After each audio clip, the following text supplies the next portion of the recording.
불자님들 안녕하십니까? 오늘 이 자리에 함께 해주신 모든 법우님들께 깊은 감사의 인사를 드립니다. 여러분은 혹시 경전을 읽다가 그 깊은 뜻을 이해하기 어려워 답답함을 느껴보신 적이 있으십니까? 특히 금강경은 불교의 가장 중요한 경전 중 하나이지만 그 내용이 너무나 심오하고 난해해서 몇 번을 읽어도 무슨 뜻인지 알 수 없어 포기하셨던 경험이 있으실 겁니다.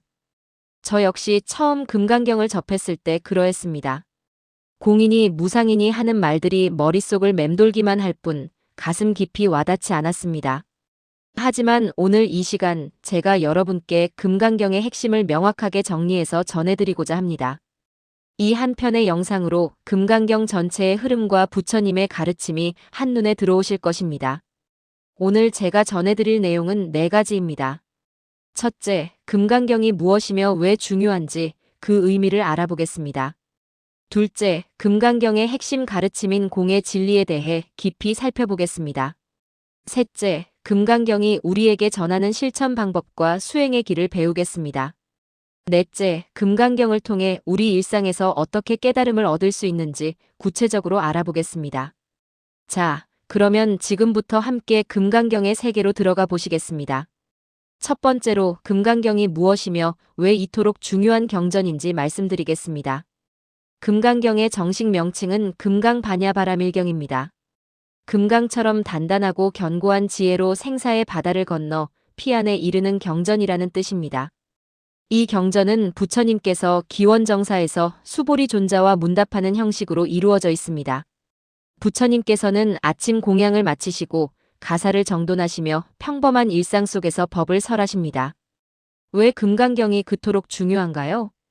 금강경은 대승불교의 핵심을 담고 있는 경전이기 때문입니다. 육조 해능 스님께서는 금강경의 한 구절을 듣고 크게 깨달으셨습니다.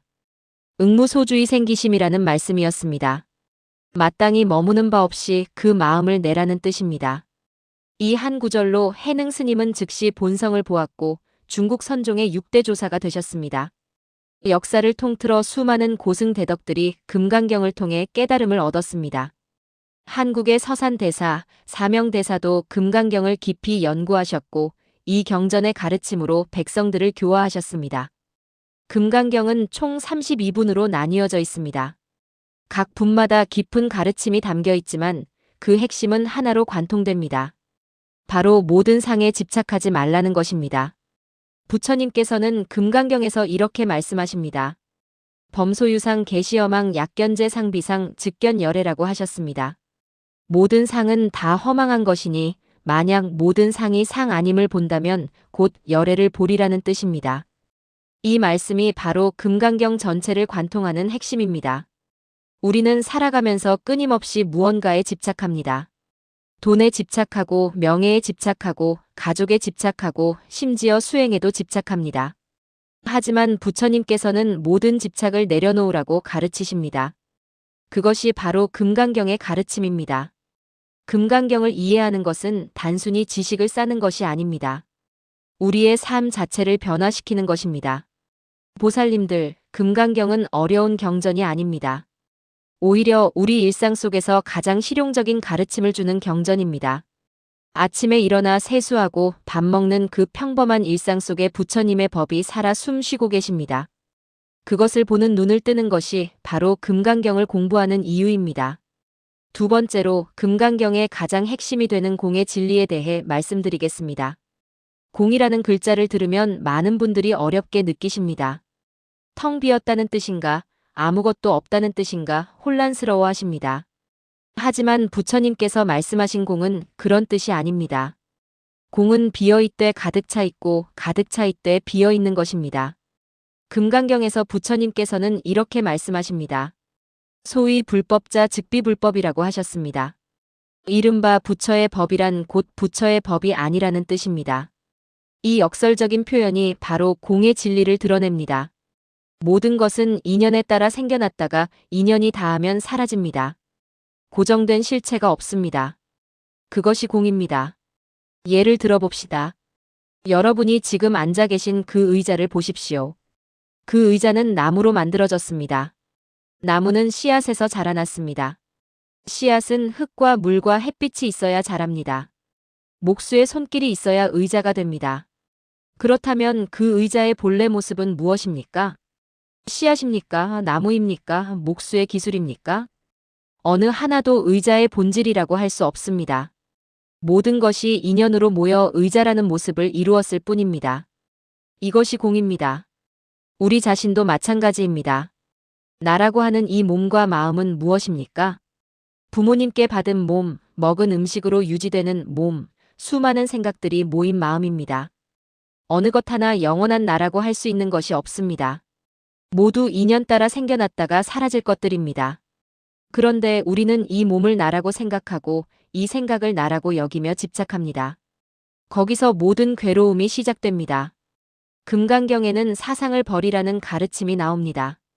아상, 인상, 중생상, 수자상입니다. 나라는 상, 남이라는 상, 중생이라는 상, 수명이라는 상을 버리라는 것입니다. 이 네 가지 상에 집착하는 한 우리는 고통에서 벗어날 수 없습니다. 조주 스님께 한 스님이 물었습니다. 무게에게도 불성이 있습니까? 조주 스님께서 대답하셨습니다.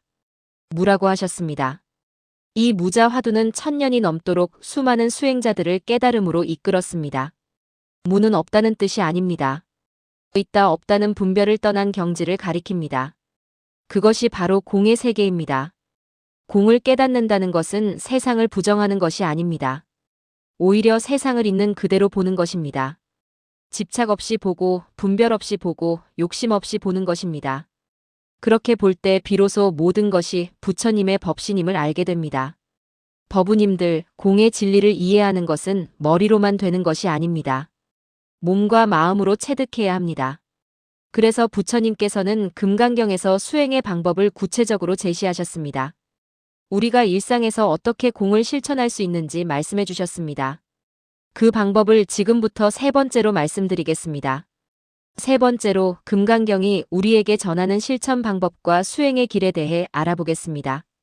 부처님께서는 금강경에서 보살이 어떻게 수행해야 하는지 명확하게 제시하셨습니다. 수보리 존자가 부처님께 여쭈었습니다. 선남자 선여인이 위없는 깨달음의 마음을 낸다면 어떻게 머물러야 하며 어떻게 그 마음을 항복받아야 합니까? 이 질문에 부처님께서 답하신 내용이 바로 금강경 전체의 수행법입니다. 부처님께서는 먼저 보살의 서원에 대해 말씀하십니다. 일체 중생을 다 제도하되 실제로 제도된 중생이 없다는 것을 알아야 한다고 하셨습니다. 이것이 무슨 뜻입니까? 자비심으로 모든 중생을 구하되 내가 중생을 구했다는 생각에 집착하지 말라는 것입니다.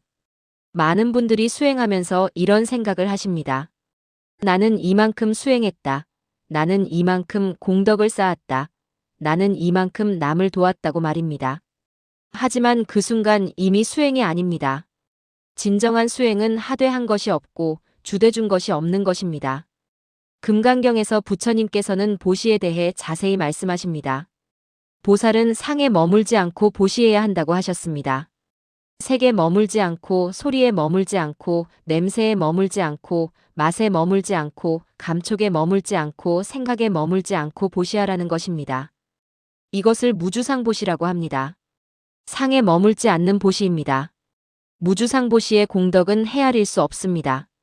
부처님께서는 삼천대천세계를 칠보로 가득 채워 보시하는 것보다 금강경의 사국의 하나를 받아 지니고 다른 사람을 위해 설명해주는 공덕이 더 크다고 하셨습니다.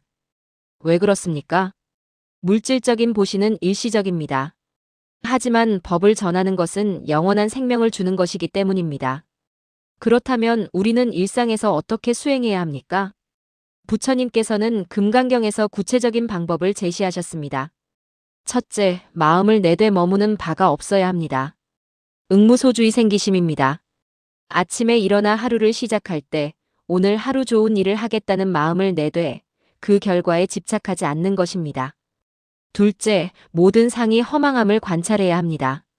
일체유의법 여몽환포영 여로역 여전 응작여시관이라고 하셨습니다. 모든 인연 지어진 법은 꿈과 같고 환상과 같고 물거품과 같고 그림자와 같고 이슬과 같고 번개와 같으니 마땅히 이와 같이 관찰하라는 뜻입니다. 화가 날 때 이 화도 번개처럼 지나갈 것임을 생각하십시오. 슬플 때 이 슬픔도 아침 이슬처럼 사라질 것임을 생각하십시오. 기쁠 때 이 기쁨도 꿈처럼 덧없음을 생각하십시오. 그렇게 관찰하면 마음이 흔들리지 않습니다. 셋째, 지금 이 순간에 깨어 있어야 합니다. 과거는 이미 지나갔고 미래는 아직 오지 않았습니다. 오직 현재만이 실재합니다.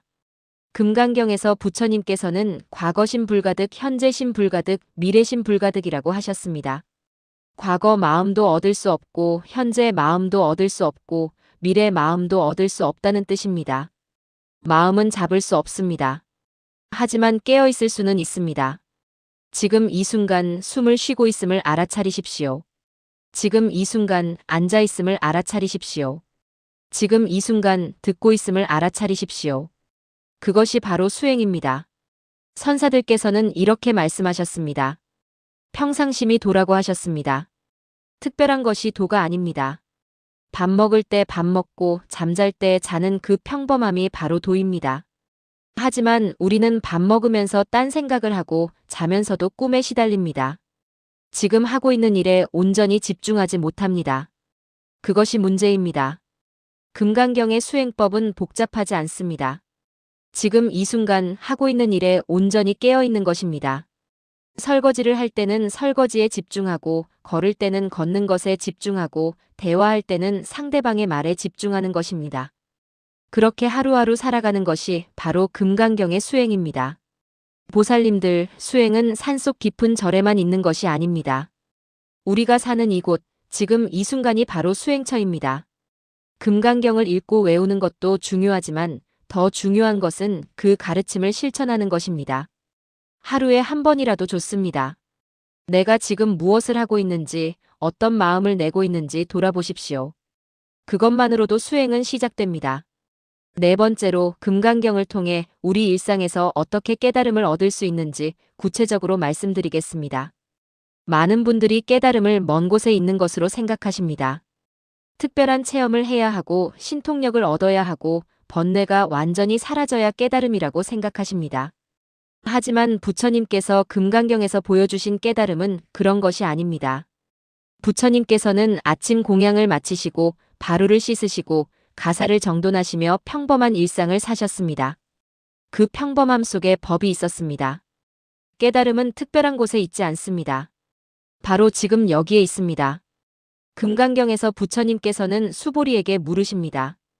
열애를 몸의 상으로 볼 수 있느냐고 말입니다. 수보리가 대답합니다. 볼 수 없습니다. 열애께서 말씀하신 몸의 상은 곧 상이 아니기 때문입니다. 부처님께서 다시 말씀하십니다. 모든 상은 허망하니 모든 상이 상 아님을 보면 곧 열애를 본다고 하셨습니다. 이 말씀의 뜻은 무엇입니까? 부처님을 형상으로 찾지 말라는 것입니다. 부처님은 30 이상 80 종호의 아름다운 모습에 있지 않습니다. 그 모습을 초월한 법신에 계십니다. 법신은 어디에 있습니까? 바로 모든 것에 있습니다. 산천 초목이 다 법신이고 새소리 바람소리가 다 설법입니다. 여러분이 지금 숨 쉬는 이 순간, 심장이 뛰는 이 순간, 생각이 일어나는 이 순간에 법신이 작용하고 계십니다. 그것을 아는 것이 깨달음입니다. 임재 스님께서 말씀하셨습니다. 불법은 특별히 닦을 것이 없다. 다만 평상무사하면 된다. 똥 누고 오줌 누고 옷 입고 밥 먹고 피곤하면 자면 된다. 어리석은 사람은 나를 비웃지만 지혜로운 사람은 이것을 안다고 하셨습니다. 이것이 바로 금강경의 가르침입니다. 평범한 일상 속에서 법을 보는 것입니다. 그렇다면 구체적으로 어떻게 일상에서 깨달음을 실천할 수 있습니까? 첫째, 내려놓는 연습을 하십시오. 매일 아침 일어나면 어제의 모든 것을 내려놓으십시오. 어제의 화, 어제의 걱정, 어제의 후회를 다 내려놓으십시오. 오늘은 새로운 하루입니다. 매 순간 내려놓고 매 순간 새로 시작하십시오. 금강경에서 부처님께서는 보살이 복을 탐하지 않는다고 하셨습니다. 복을 짓되 복에 집착하지 않습니다. 선행을 하되 그 결과를 바라지 않습니다. 내려놓음이 바로 자유입니다. 둘째, 감사하는 마음으로 사십시오. 금강경에서 부처님께서는 부처가 될 만한 법이 따로 없다고 하셨습니다. 모든 것이 인연의 산물입니다. 우리가 지금 숨 쉬고 있는 것, 밥을 먹을 수 있는 것, 가족이 있는 것, 모두가 다 은혜입니다. 아침에 눈을 떴을 때 감사하십시오. 밥을 먹을 때 감사하십시오. 누군가와 대화할 때 감사하십시오. 감사는 우리를 깨어있게 합니다.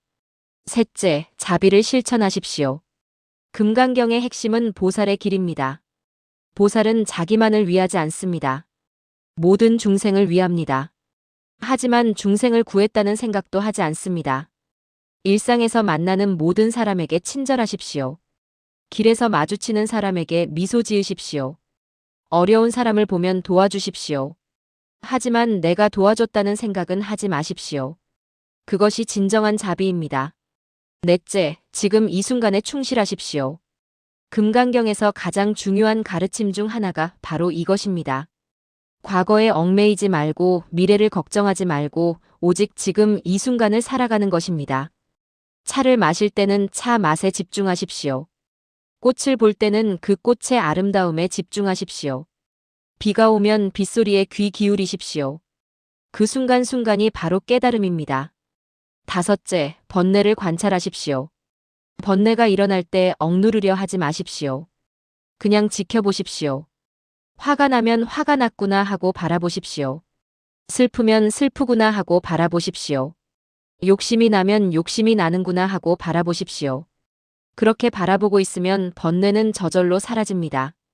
금강경에서 부처님께서는 마음을 항복받는 법을 가르치셨습니다. 마음을 억누르는 것이 아니라 마음의 본성을 보는 것입니다. 번뇌도 본래 공합니다. 실체가 없습니다. 그것을 알면 번뇌에 흔들리지 않습니다. 법우님들, 깨달음은 거창한 것이 아닙니다. 오늘 하루 조금 더 깨어있고 조금 더 자비롭고 조금 더 감사하는 것입니다. 그렇게 하루하루 살아가다 보면 어느새 우리 삶 자체가 깨달음이 됩니다. 금강경은 이렇게 끝맺습니다. 부처님께서 이 경을 다 설하시자 수보리를 비롯한 모든 비구와 비구니, 우바세와 우바이, 그리고 세간의 천인과 아수라들이 부처님의 말씀을 듣고 크게 기뻐하며 믿고 받들어 행하였습니다. 우리도 이 자리에서 부처님의 말씀을 듣고 기뻐하며 믿고 받들어 행해야 하지 않겠습니까? 금강경의 가르침을 정리하자면 이렇습니다. 첫째, 금강경은 공의 진리를 밝힌 경전입니다. 모든 것은 인연으로 생겨났다가 사라지며 고정된 실체가 없습니다. 둘째, 금강경은 집착을 버리라고 가르칩니다. 나라는 상, 남이라는 상, 중생이라는 상, 수명이라는 상을 다 버려야 합니다. 셋째, 금강경은 무주상보시를 강조합니다. 상에 머물지 않고 보시하고 상에 머물지 않고 수행해야 합니다. 넷째, 금강경은 일상 속에서 깨달음을 얻을 수 있다고 가르칩니다. 평범한 일상이 바로 수행처이며 매 순간이 깨달음의 기회입니다. 보살님들, 오늘 이 영상이 여러분의 수행에 작은 도움이 되었기를 바랍니다. 금강경은 읽을 때마다 새로운 깨달음을 줍니다. 한번 읽고 끝내지 마시고 평생의 벗으로 삼으시기 바랍니다. 아침 저녁으로 한 구절씩이라도 읽으시고 그 뜻을 마음에 새기십시오. 그리고 무엇보다 중요한 것은 실천입니다. 아무리 경전을 많이 읽어도 실천하지 않으면 소용없습니다. 오늘부터 하루에 한 가지만이라도 실천해 보십시오. 화가 날 때 한번 내려놓아 보십시오. 욕심이 날 때 한번 관찰해 보십시오. 슬플 때 한번 받아들여 보십시오. 그렇게 하루하루 나아가다 보면 어느새 여러분의 삶이 변화되어 있을 것입니다. 이 영상이 도움이 되셨다면 좋아요 버튼을 눌러주시고 주변의 법우님들과도 함께 나누어 주시기 바랍니다.